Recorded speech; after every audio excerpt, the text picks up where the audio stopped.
What up with you? I got a bunch of stitches in my forehead because I was blasted by a meteorite. So sticking on the theme of space, we're drawing a spaceship today. Let's do it. So I'm starting this sketch with a C0, or a Copic Cool Gray 0. It's the lightest Copic marker in the range of cool grays, and as you've seen in some of my recent sketches, link in the description if you haven't seen those, I've been using this method where I'm creating an underlay sketch using a light marker of sorts. In this instance it's a cool gray 0, and laying out the perspective. I'm just kind of really blocking things in. So you see I got the center line blocked in there, and now I'm starting to sketch in a bit of the fuselage. I'm thinking that it's going to have like a circular intake, like that whole fuselage is really just a turbine.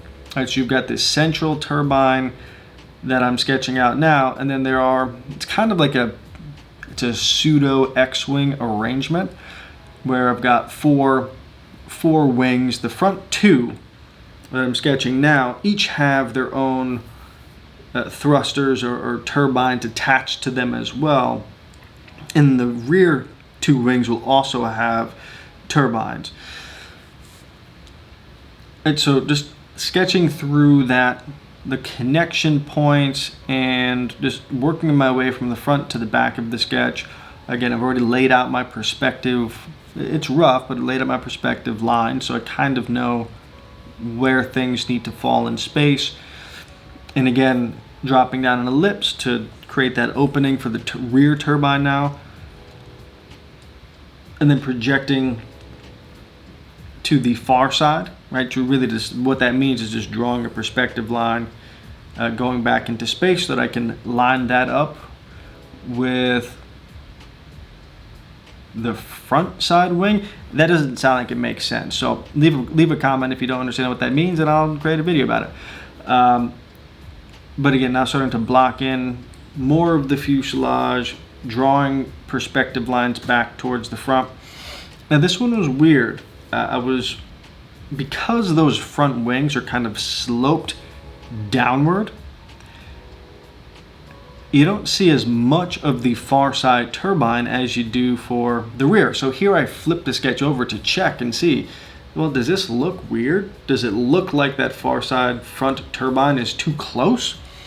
And in my mind, it looks like it's kind of too close, right? You don't really see much of it, but it's also slanted down, so you won't likely see as much. So I kind of go back and forth and mess around with the placement of that front far side turbine. I don't know if I ever get the placement quite right, but something that I was looking at and trying to work through.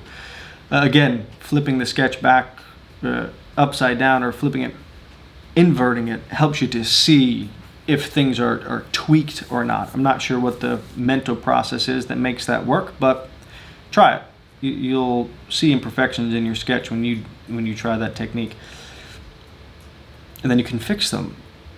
Right, now here I am coming back through with a C1 marker, and I'm using the detailed point, or the detailed tip, the fine tip on that C1 to just sketch some more and block out a bit more finely tuned detail.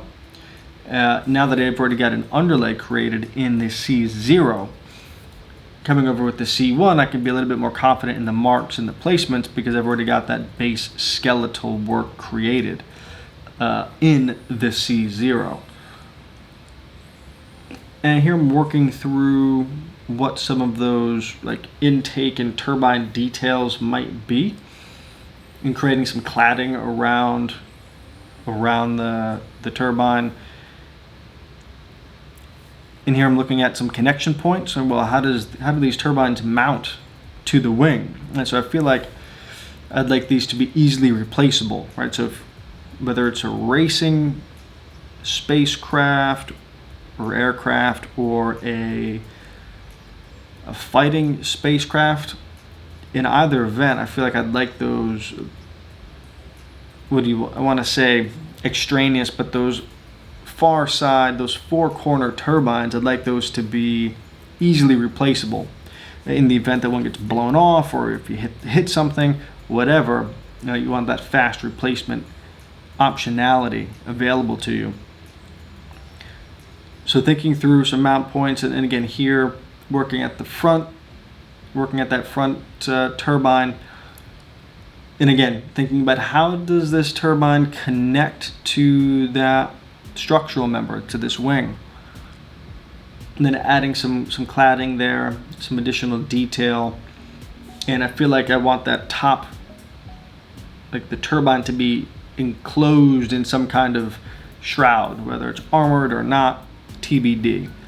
But adding some extra some venting options here up front, and then I kind of put a bit of a sight detail on the front, on the nose there, almost like a firearm of sorts. So maybe this is kind of a military-esque space fighter, and kind of taking cues from old dogfighters, I'll call it. I don't know if they had markers on the fuselages or not, but in my mind, maybe this is the pilot can look down that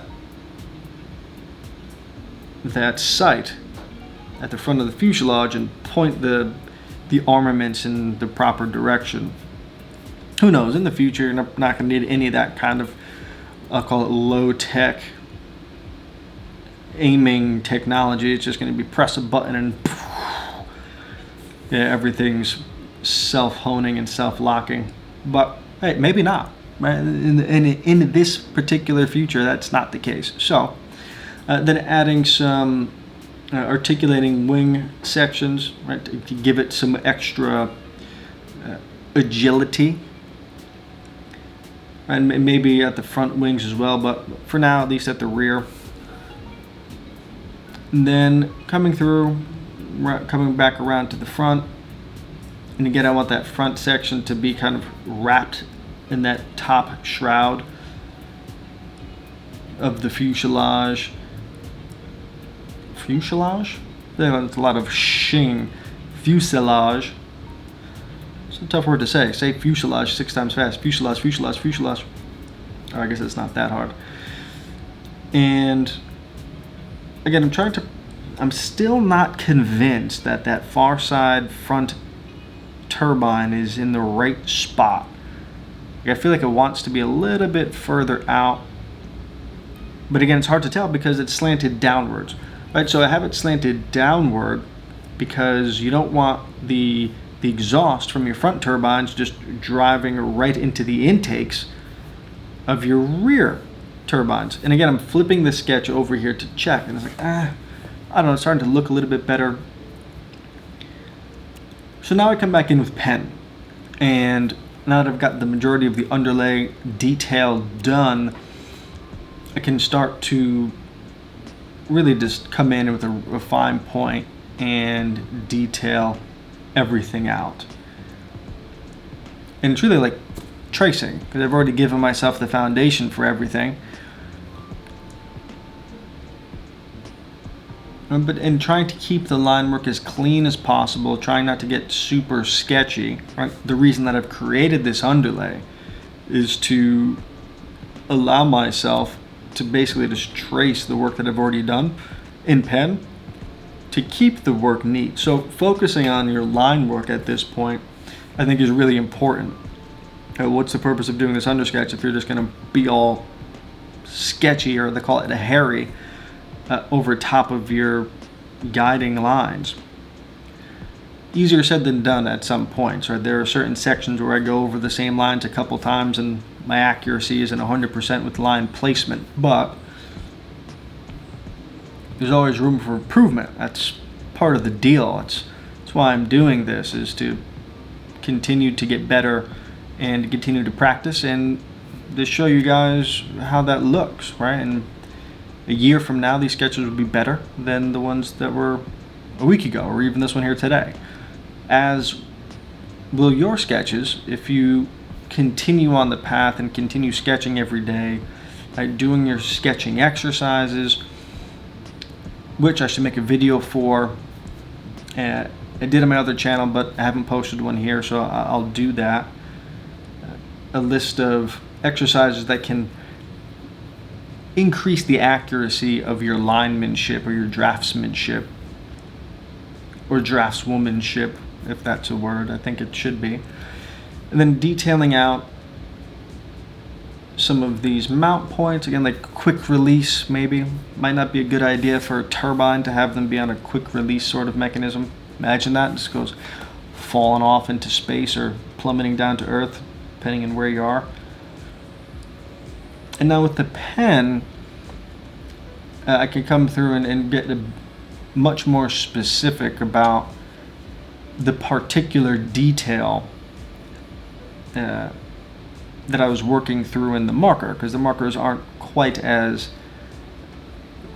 nowhere near as fine as a ballpoint pen. It's really working through this rear wing section. I'm starting to see lots of cool little details, and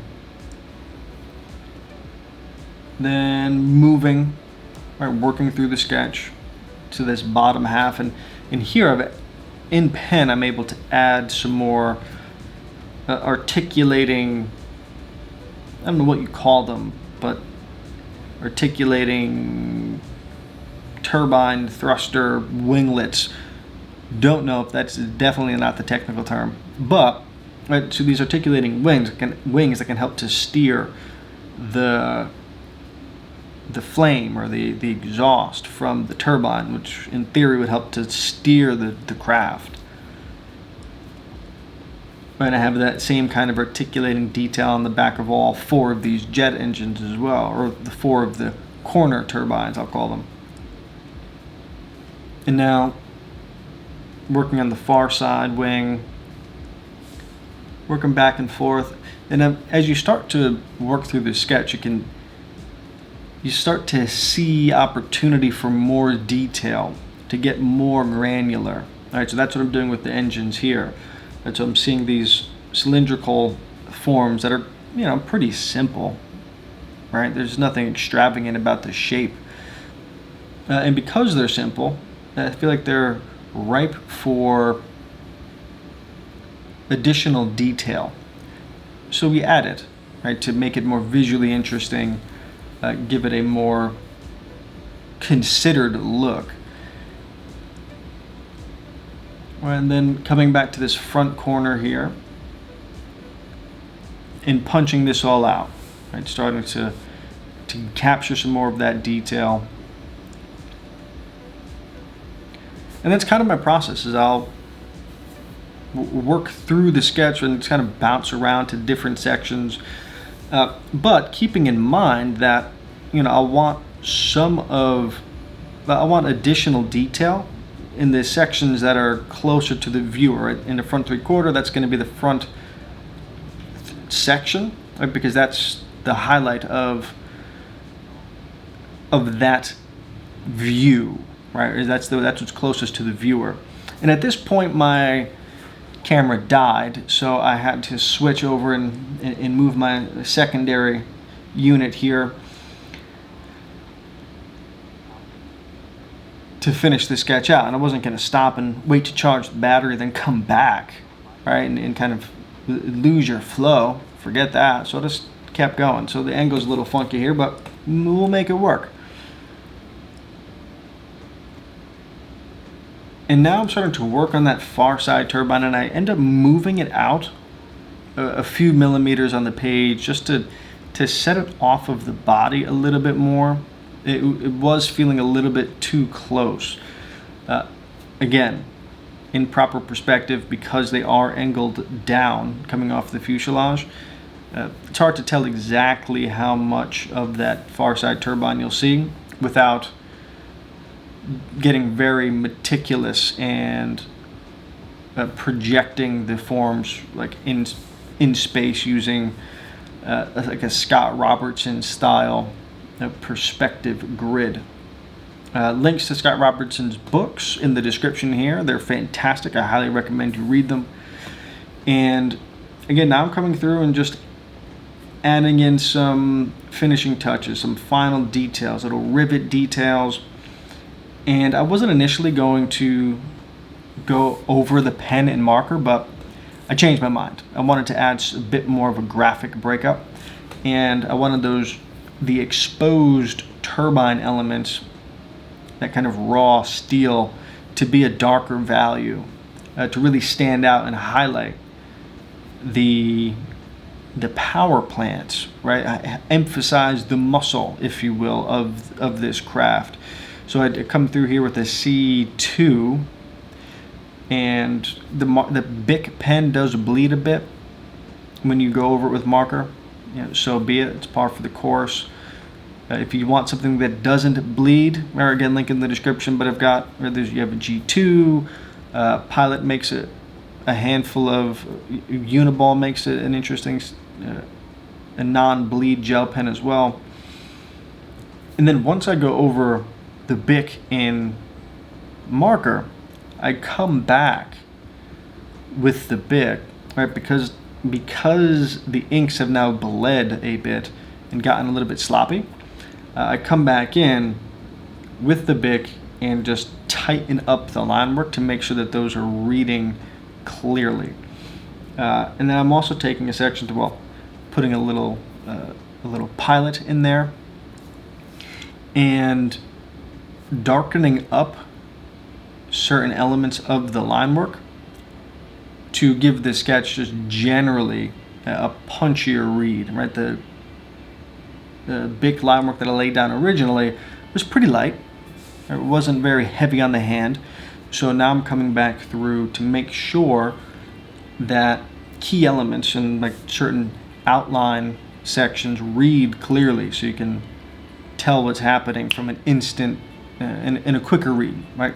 Increasing the first read or the initial read, right? And things that are in front of other things get a darker line. And that's it. That's a spacecraft. Hope you enjoyed, and leave a like if you're still here, subscribe, and watch out for those meteors. They're coming in hot. Talk to you later.